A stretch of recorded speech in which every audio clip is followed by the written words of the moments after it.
For as long as I could remember, my backyard had been my sanctuary. It wasn't just a patch of land behind my house. It was the heart of my home, a vibrant display of life and dedication that I had nurtured for years. Rows of lush vegetables lined the ground, from crisp cucumbers to plump tomatoes that burst with flavor.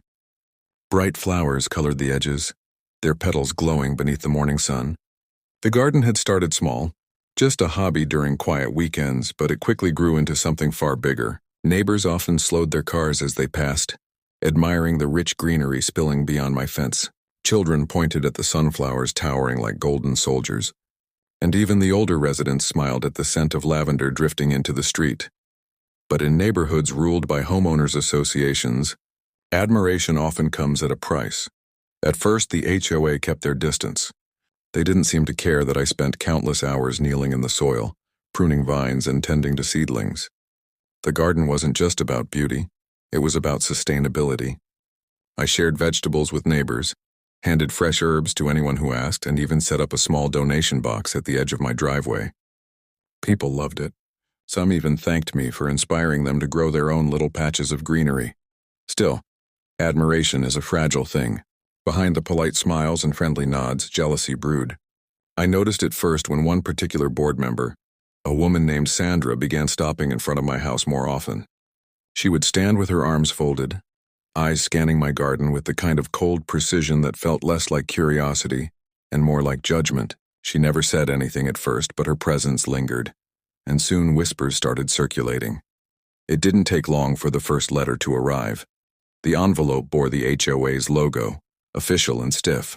Inside, a neatly typed message accused me of violating community aesthetic guidelines.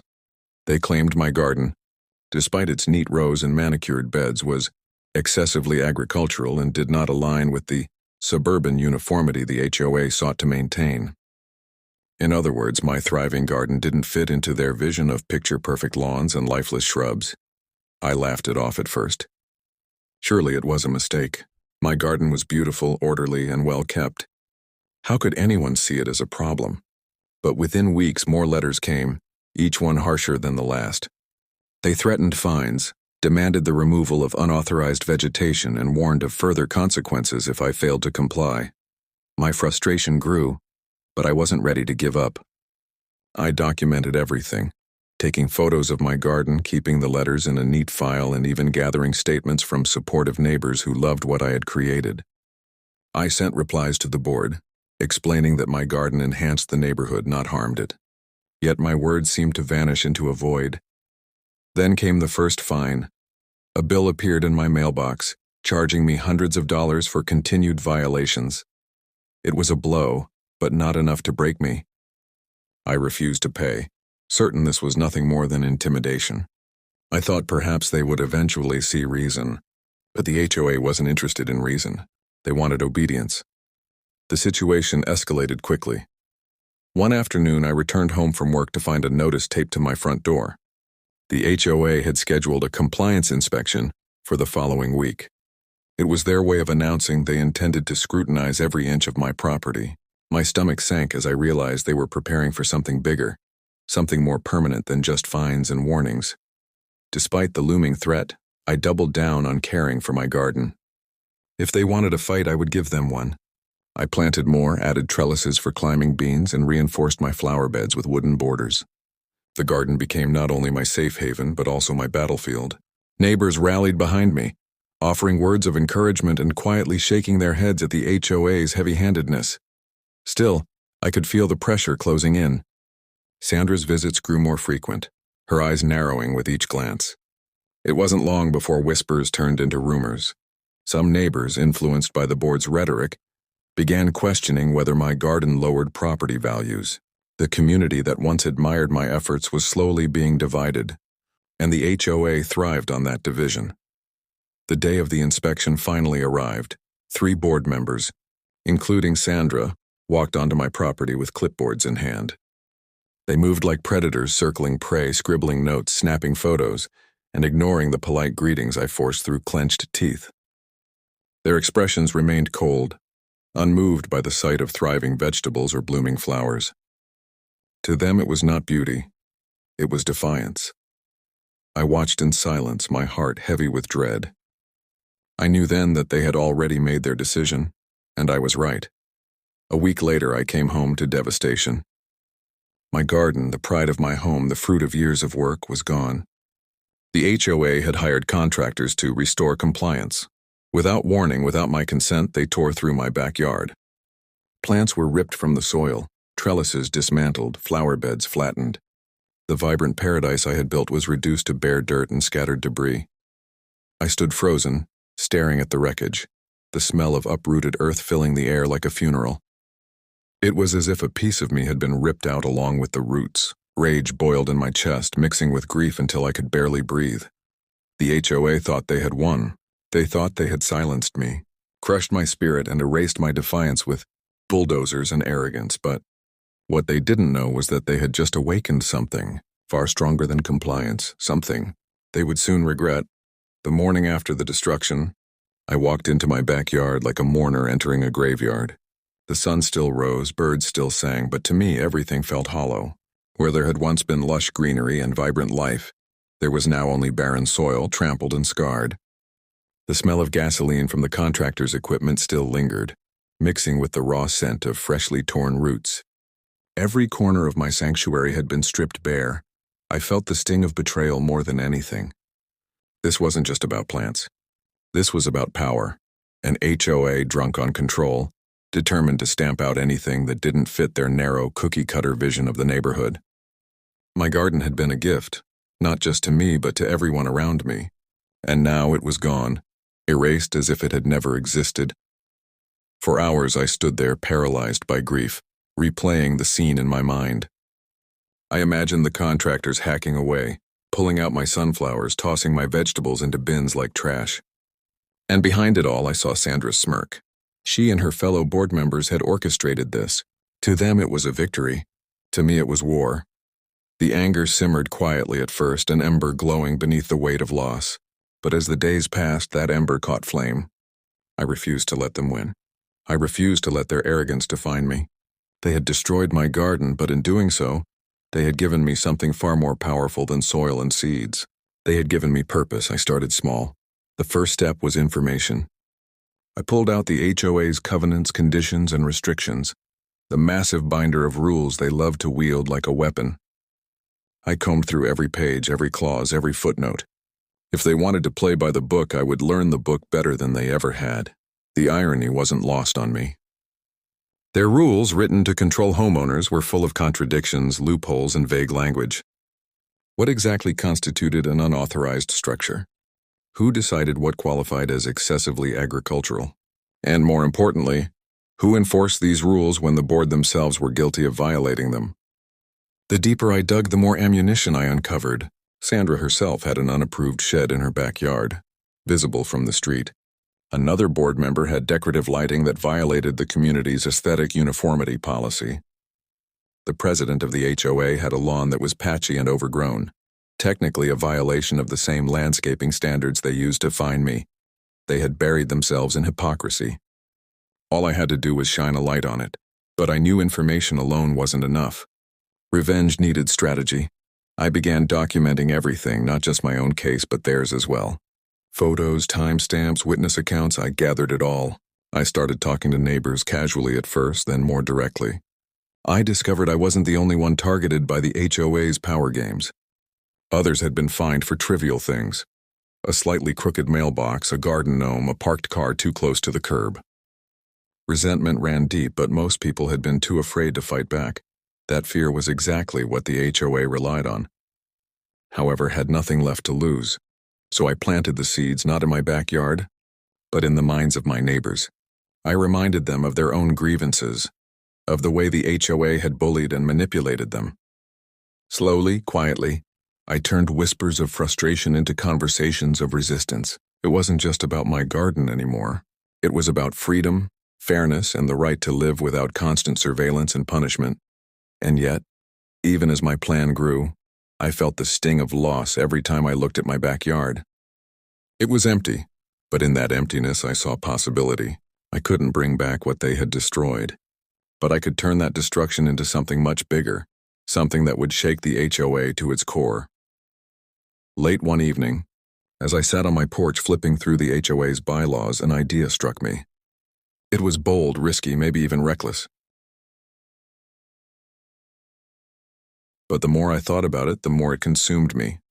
If the HOA wanted to play dirty, then I would outplay them at their own game. Not by breaking the rules, but by weaponizing them. The plan was simple in theory, devastating in execution. I would expose every hypocrisy, every violation, every shred of corruption within the board. I would rally the community against them, not with anger alone, but with undeniable evidence. And when the time was right, I would strike in a way they could never recover from. The thought fueled me, drove me, gave me back the energy I had lost. No longer was I just a gardener.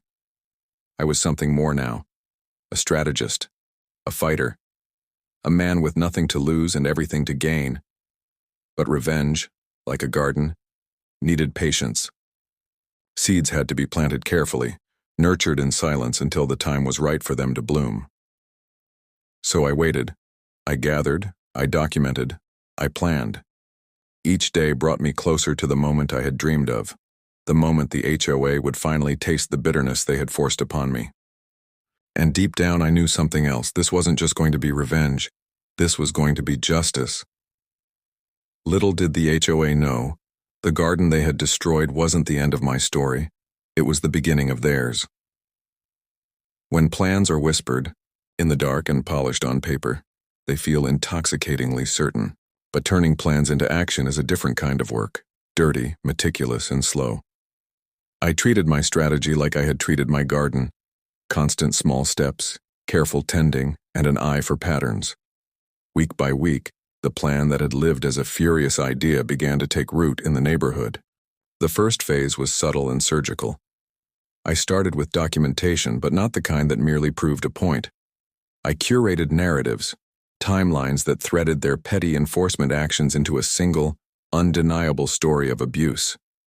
Each photo I took, each email I saved, each neighbor who agreed to let me record their grievance fit into a larger mosaic. The truth is heavy when assembled correctly.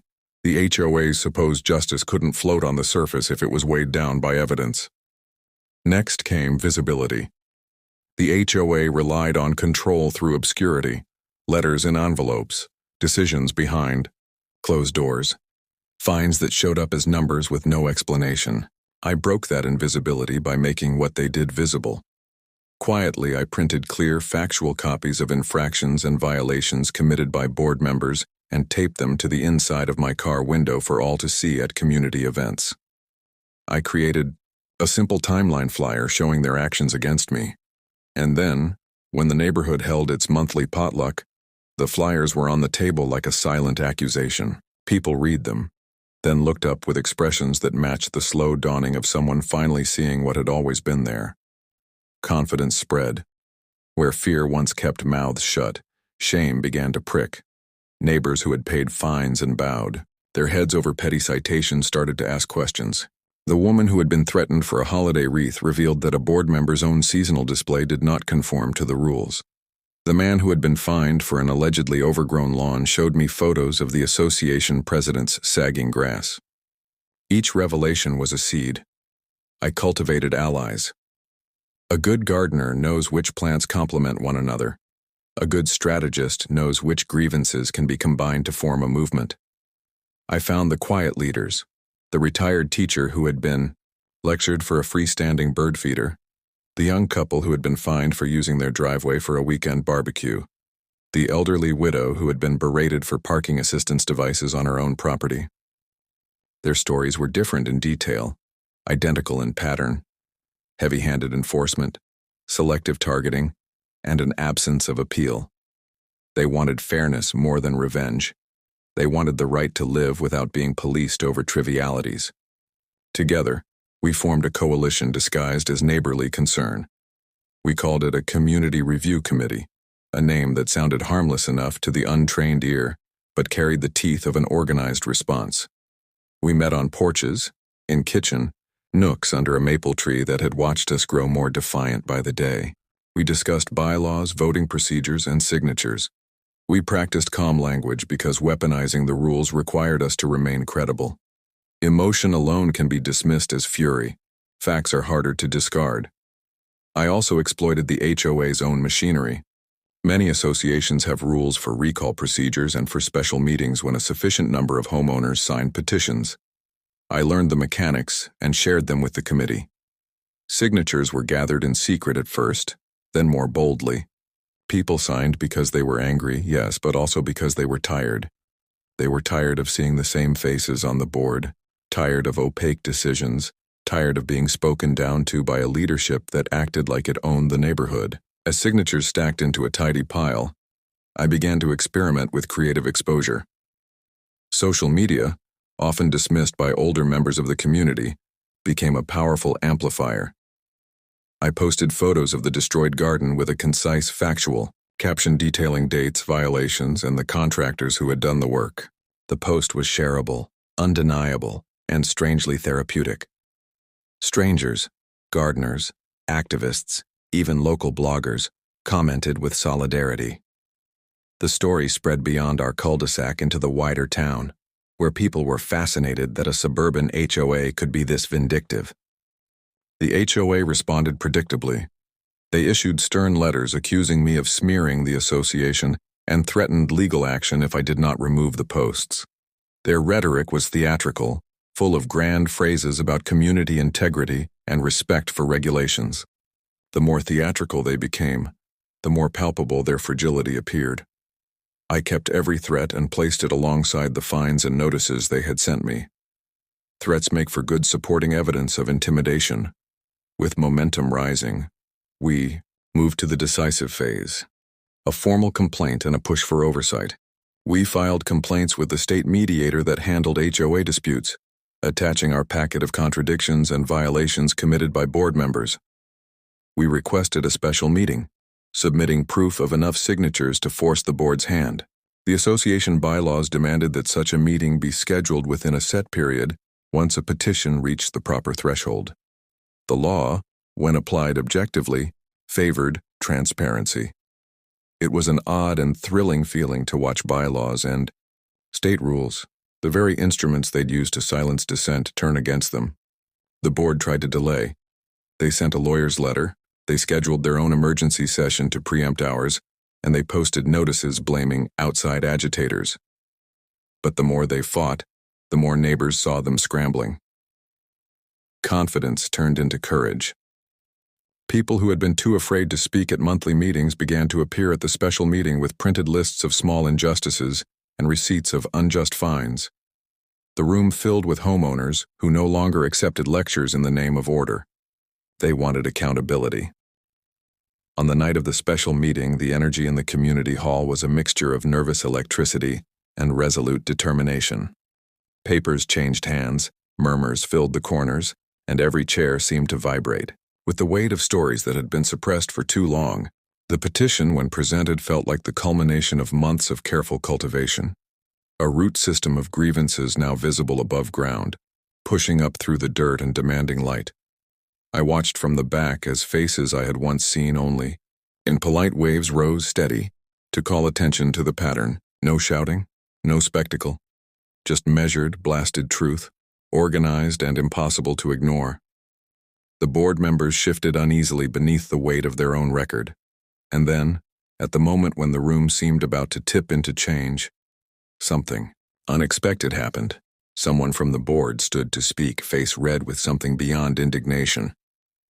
They accused us of harassment, of stirring division, and of crafting a smear campaign. Their words were furious and desperate, a last-ditch attempt to rally defenders. It was the exact reaction we had hoped to provoke, because desperation already smelled like guilt. The testimony continued, signatures were counted, and the rules were clear. The board could be recalled if enough homeowners voted for it. We had the signatures. We had the evidence. The machinery of their own governance, applied by the people they claimed to represent, was now turning. The air in the hall felt charged, as if the first thunderhead of a storm had gathered and was waiting to break. But storms carry surprises, and as the meeting ended with the promise of a recall vote scheduled in the coming weeks, an ominous message arrived for me. A sealed envelope hand-delivered waiting on my porch the next morning. Inside, a single sentence in bold type that chilled me more than any fine. They were not done with me. They promised retribution in their own way, legal, reputational, and perhaps worse. The community was poised to act, but one lingering question now hovered like a dark cloud. How far would the HOA go to silence the man who had rallied them? The answer would arrive soon, and it would test whether our newly rooted movement could weather the storm we had summoned. The envelope on my porch was more than paper. It was a declaration of war. I had expected resistance, of course. When you shake the roots of power, those who feed off it will always try to smother you. But the tone of this letter was different. It wasn't the bland legal jargon of typical HOA threats. It was sharp, pointed, and personal. They accused me of defamation. They warned me that my actions had materially damaged the reputation of the association, and that all available legal remedies would be pursued if I did not cease my campaign immediately. The phrasing was designed to frighten, but the effect was the opposite. Instead of fear, I felt clarity. This wasn't about rules anymore. This was about control. The HOA board had realized their grip on the neighborhood was slipping. The recall vote loomed, and the evidence against them was too damning to ignore. Their only strategy now was intimidation. They wanted me isolated, silenced, and buried beneath the weight of legal threats. But what they failed to realize was that they had already given me too much momentum. My neighbors had seen their tactics, and fear was no longer their greatest weapon. Still, I knew better than to underestimate them. Sandra and her allies had built their power through manipulation and persistence. They had money, connections, and a willingness to exploit every gray area of the law. If they couldn't win through governance, they would try to win through destruction. The first strike came quickly. Within a week, rumors began to circulate about me. Whispers that I was unstable, that I had fabricated evidence, that I was plotting to profit from tearing down the HOA. The lies spread like weeds, watered by board members who passed them quietly in conversations and emails. A neighbor I had trusted for years suddenly avoided me. Another refused to sign the recall petition, citing concerns about my real motives. The smear campaign was working, at least in part. Doubt is a powerful poison. But what the board didn't anticipate was that I had prepared for this. For every rumor they spread, I countered with proof. I shared copies of the letters they had sent me, highlighted the contradictions in their bylaws, and calmly reminded people of the garden they had destroyed without warning or compensation. Where they sowed lies, I planted facts. And though some neighbors wavered, the majority stood firm.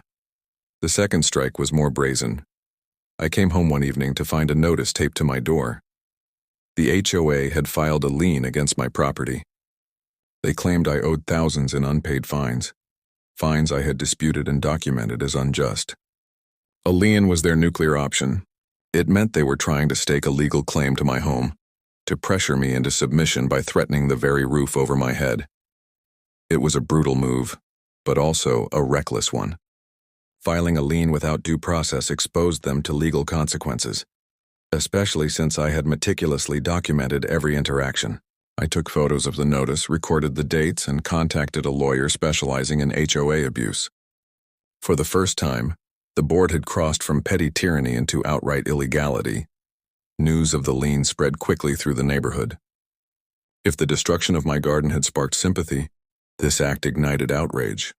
Homeowners began asking themselves, if they could do this to me, what would stop them from doing it to anyone else? The board's strategy of intimidation had backfired spectacularly.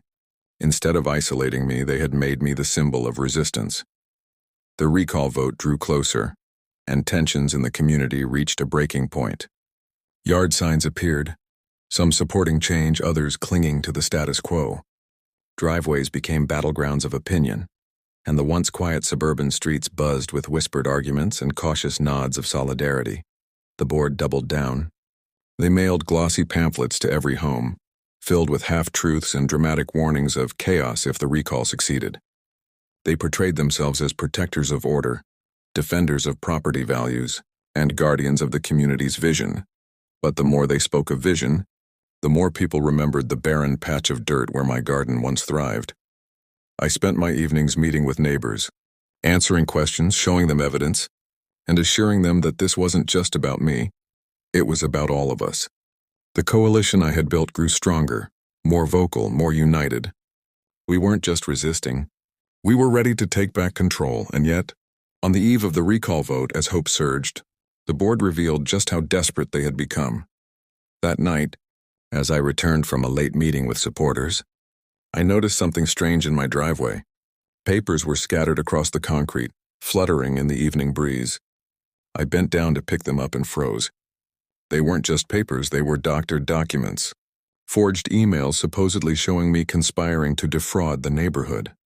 It was sloppy work, easy to disprove, but the message was clear. They were willing to sink as low as necessary to protect their power. Lies, intimidation, financial threats, nothing was off the table. I stood there in the dark holding the fake documents and felt a surge of cold determination.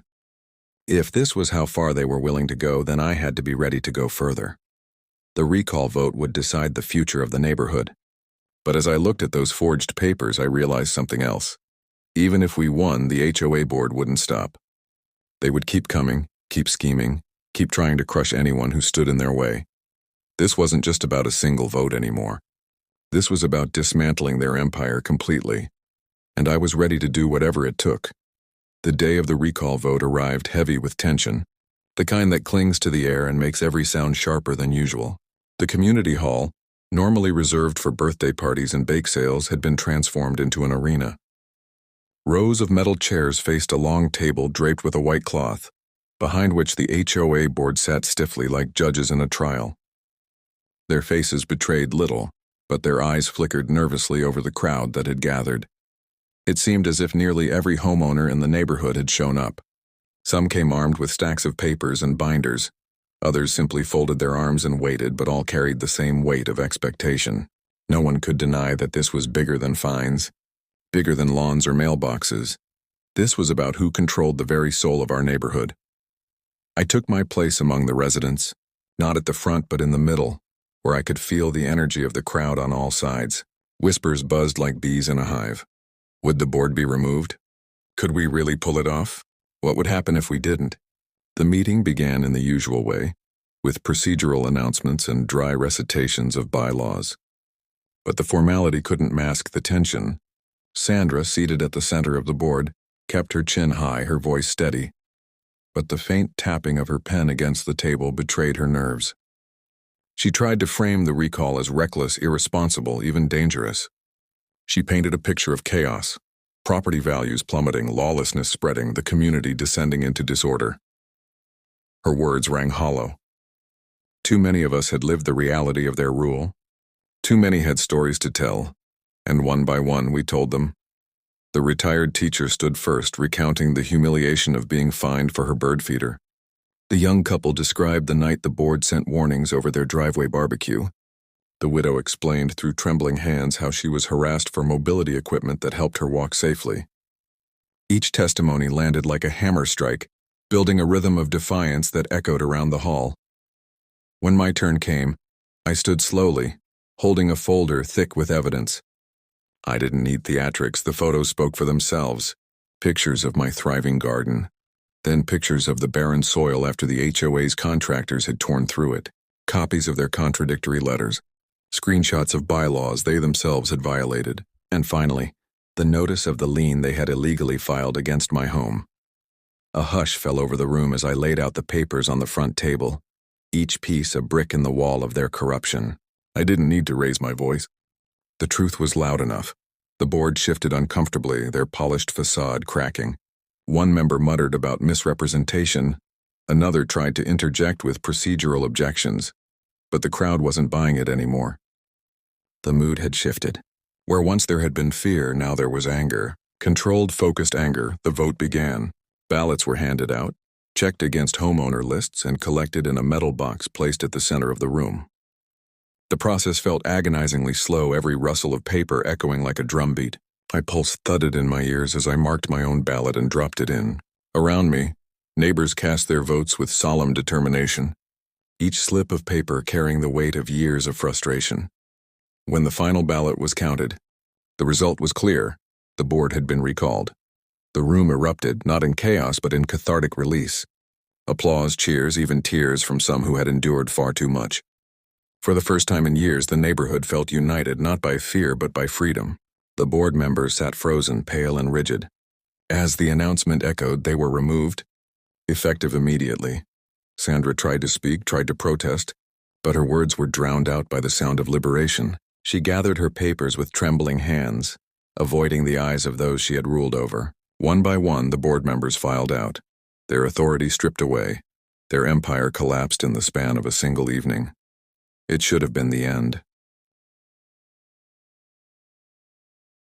The lawsuit was their last weapon, a desperate attempt to claw back power through intimidation. The papers arrived with all the cold formality of legalese, stamped and signed, accusing me of slander, harassment, and inciting rebellion against the HOA. It was almost laughable. These were the same people who had destroyed my garden, levied false fines, filed an illegal lien, and been voted out by their own neighbors. And now they were calling themselves the victims. I knew what their plan was. They weren't trying to win in court. They were trying to bury me in the process. Legal fees, endless hearings, the constant weight of uncertainty. They wanted to drain my spirit the same way they had once tried to strip away my garden. But what they didn't realize was that I had been preparing for this all along. The documentation I had kept, the photos, the timelines, the recorded testimonies from neighbors, they weren't just for community meetings. They were evidence, solid and undeniable. Every threat, every violation, every act of hypocrisy had been carefully catalogued, waiting for the day it would be needed. That day had finally arrived. I hired a lawyer who specialized in HOA abuse cases, a man with the kind of calm confidence that unnerved bullies. We sat in his office surrounded by my neatly organized binders, and as he flipped through them, his eyebrows rose higher and higher. "They've made this easy for us," he said finally. "You don't just have a defense, you have a counterattack." The first court appearance felt surreal. There they were, Sandra and the former board members, sitting together like fallen monarchs clinging to the remnants of their crowns. They avoided my eyes, but their postures betrayed their desperation. They weren't confident rulers anymore. They were cornered animals. Their lawyer made grand speeches about community harmony and my supposed vendetta, but words mean little without proof, and when it came time for evidence, my side had an abundance. One by one, we presented it all. Photos of my garden before and after the destruction, letters filled with contradictions and escalating, threats, documentation of fines levied against others for trivial infractions, proof of the illegal lien they had filed, witness, statements from neighbors who testified about harassment and double standards piece by piece. The illusion of their authority crumbled under the weight of their own actions. Sandra tried to defend herself, claiming everything had been done in the best interest of the community. But when confronted with photos of her unapproved shed and evidence of her own violations, her words rang hollow. The judge's patience wore thin, and the smirk she once carried so proudly dissolved into silence. The turning point came when the subject of my garden was raised. I described the years I had spent building it, the joy it had brought to neighbors, and the devastation of coming home to find it destroyed. My voice didn't waver, not because I wasn't angry, but because I knew anger wasn't needed anymore. The truth was powerful enough. The judge listened, then turned to the board's lawyer and asked a simple question. By what authority did they enter his property and destroy it? There was no answer, only silence. In that silence, the final blow landed. The court dismissed their lawsuit with prejudice, ensuring it could not be filed again. But more than that, the judge opened the door for me to pursue damages. The illegal lien, the destruction of property, the harassment, it all added up to a case not just of misconduct, but of abuse of power. Weeks later, after further proceedings, the verdict came. The former board members were held personally liable for the damage to my property and ordered to compensate me not only for the garden they destroyed, but for the emotional distress and legal costs they had inflicted. The sum was substantial, enough to sting them deeply. Their arrogance had led them into a trap of their own making, and now they were paying the price. News of the ruling spread quickly. What had once been a story whispered between neighbors became a local headline. The HOA that had once thrived on intimidation was now infamous, a cautionary tale of corruption and collapse. With the damages awarded, I rebuilt my garden, but not as it had been. This time it was bigger, bolder, a living monument to resilience. Neighbors pitched in, helping plant sunflowers, tomatoes, lavender, and more. What the board had once tried to erase became a community effort, stronger and more beautiful than before. Sandra and her allies, meanwhile, faded into obscurity. They sold their homes quietly, moving away one by one, their reputations tarnished beyond repair. Their empire of fear was gone, dismantled not by force but by truth, persistence, and justice. But as the cheers faded and neighbors embraced, I knew better. People like Sandra don't surrender, they plot. The forged documents I'd found, the threats, the smear campaign, none of that had been spontaneous. It was part of something deeper, something that wouldn't vanish just because they lost a vote. Sure enough, the very next morning I found another envelope on my porch. Inside was not a threat this time, but a notice. The former board members had filed a lawsuit against me personally, accusing me of slander, harassment, and inciting hostility against the HOA. It was their final act of desperation, a last attempt to drag me down even as their power slipped away. The recall had given us victory, but victory always carries a price. Now, instead of simply rebuilding my garden and enjoying peace, I faced a legal battle designed to drain me of resources and energy.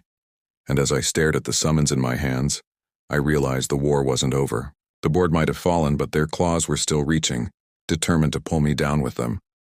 The day of reckoning had come and gone, but the final chapter, the one that would decide whether I walked away vindicated or ruined, was only just beginning. Standing in my restored garden months later, I realized something profound. The board had thought they destroyed me when they destroyed my sanctuary. But in reality, they had only cleared the soil, and from that soil grew not just a garden, but a movement that toppled their reign. Revenge, I learned, isn't always about striking back harder. Sometimes it's about outlasting, outsmarting, and outgrowing those who seek to control you. And as the sun dipped low over rows of thriving vegetables and neighbors laughing together among the flowers, I finally felt peace. The HOA had destroyed my beloved garden, but they never expected that from its ruins I would build their downfall.